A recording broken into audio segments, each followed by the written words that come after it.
Good afternoon, Professor Spooner. How are you? Good afternoon, Frank. How are you? Very well, thank you. I think that the process of globalization has changed significantly in recent times, and we're only just beginning to realize it.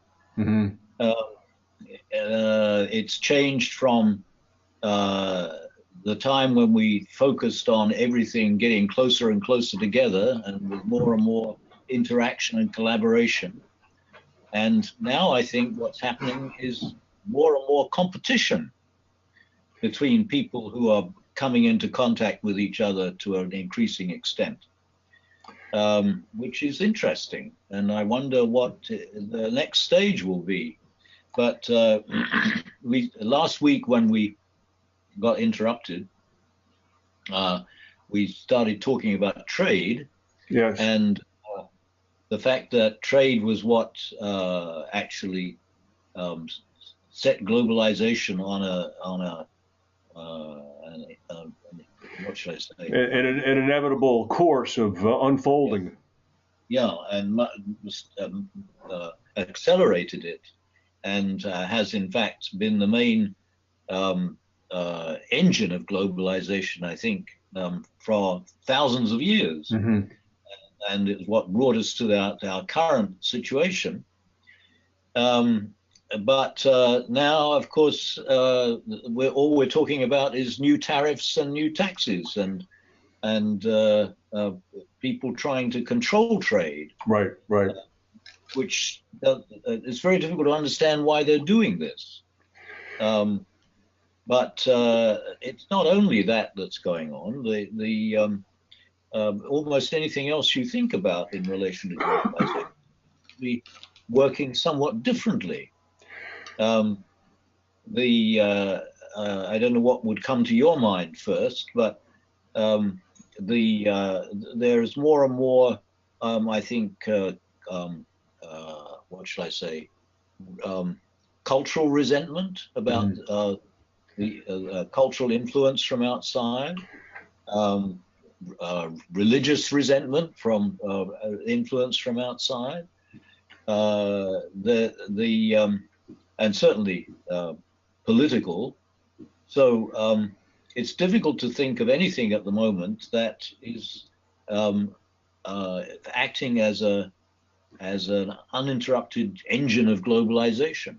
Yeah, it's interesting that you observed that. There was a piece in the New York Times today in the Week in Review section that did a little bit of a recap of Pope Francis's 5 years as the pontiff of the Catholic Church, and it spoke about how the conservative hardliners in the Catholic Church have seized upon the wave of recent pushback against globalization, nationalism. As a means to advance their agenda, their conservative agenda, saying that the all-encompassing kind of global embrace that Francis is trying to set the church on a path to really begin to effectuate and achieve should be stopped by virtue of what's going on in individual countries. And then the article went on to say that, in fact, Francis, because of his unique position as an Argentinian, probably has a better sense of the desire that's been causing this nationalistic pushback throughout the world than do his conservative enemies.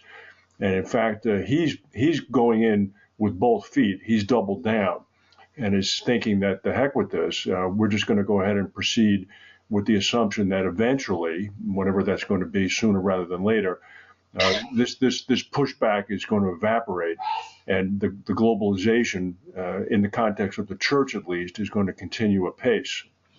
So I thought it was an interesting little bit of analogy to what we talk about. It certainly is, and he's in a unique position. He's the only person in the world who has supranational authority. Correct. Right. And it's amazing, actually, that the spirit that guides the cardinals 5 years ago or so led to his election. Well, I suspect it was much as the same with John the 23rd. I mean, they probably voted him in thinking he would be a little bit of a caretaker because of his age. But Yeah, yeah. But it's certainly extremely good for the Catholic Church yeah, because it will help to maintain its authority in the long run. but the but the but And but the interesting thing is that it hadn't really dawned on me that this outbreak of nationalism that we're seeing would affect decisions from Rome as well. And I reread the article, and that's clearly what it was saying. And here, at least, was one person invested with powers that no other leader has, as you observed, who's basically saying, "I'm not concerned about this. This is a temporary blip on the radar screen, and we're continuing." but we seem to be in the age of big men. Yeah. Those are my two dogs got activated by something. My apologies. They have something to say about globalization. They one in The particular, yes, yes. the it's interesting that we're hearing more about authoritative leaders recently, whether they're entirely benign, like Pope Francis, or whether we're not quite sure how benign they are, like Vladimir Putin Mm-hmm. or Xi Jinping. Right. But there seems to be much more in the news about big leaders like that now than there has been for several years. And of course, recently there's been so much about Trump meeting Macron and then Merkel, Right. and what exactly is going on between them, which is really not the sort of thing you would expect at the moment, because after all, each of these countries is supposed to be a democratic country, not that shouldn't depend upon how leaders get on with each other. Well, that starts with the misperception, I think, by the American president as well. And I mean, I don't mean to digress into a discussion of him, but in many ways, it could be. There's you know this better than I, but in archaeology, you can dig down through several layers of strata, and you can find one tool. And from that one tool that you might have unearthed, you can make a projection or a guess about the whole 360 degrees of society, based upon the use of the tool and when it was created and what the use marks on the artifact might be, etc. And in a funny way, what Trump is, what he represents, in fact, is the embodiment of this nationalistic pushback, certainly here in the United States. And you could probably look in England at the various leaders over there, the Brexit movement, and isolate them as well. So the idea of focusing on single leaders, at least in my limited way of looking at this, is easier for me to understand how this thing has manifested itself in the last 4 or 5 years. Well, Brexit is certainly a result of this. What shall I say? The hesitancy to get between getting more and more involved and maintaining one's identity. Right. Well, how can we become globalized and remain whom we are? It's an interesting thing, because when you circle back to what you started with the idea of competition, and you might have been limiting it to economic competition, but it seems That's to be, what we started with. well, it seems to be more than that, though. I mean, it's the globalization empowerment tools that people have acquired or perceive that they have acquired, are allowing them to become more self-identifiable in their own groups and their own nation groups or ethnic groups. And I think you had always projected that this was going to be a necessary first reaction to these tools. But then again, it would be subsumed by the idea of the greater good, which keeps unfolding inevitably. It just doesn't stop. It moves at a glacial pace, perhaps, but it can't Question be. is whether it's the greater good for all of us or the greater good for just us. Well, I think it's going to be for all of us. I think it will be for all of us. And I'm watching, for example, what's going on in Korea right now. And Ah, I mean that you can't deny that what the North Korean leadership is doing. Yeah, I mean you can talk about sanctions, you can talk about Trump threatening them, you can talk about everything else, but in some way, small or large, but measurable, what's happening is they want to join the global community. They do. Now, they want to do it on their terms, but they want to join the global community. And why do they want to do that? and it's interesting that the neighboring countries seem a little bit hesitant to put their support behind what's going on. They're not quite sure what is motivating this. And it is really difficult to understand how Kim Jong-un should have suddenly decided to get rid of all his nuclear weapons, which he'd been working so hard to develop for what, 5 years now? Right. Uh, I don't think he'll do that. I'm sure you agree.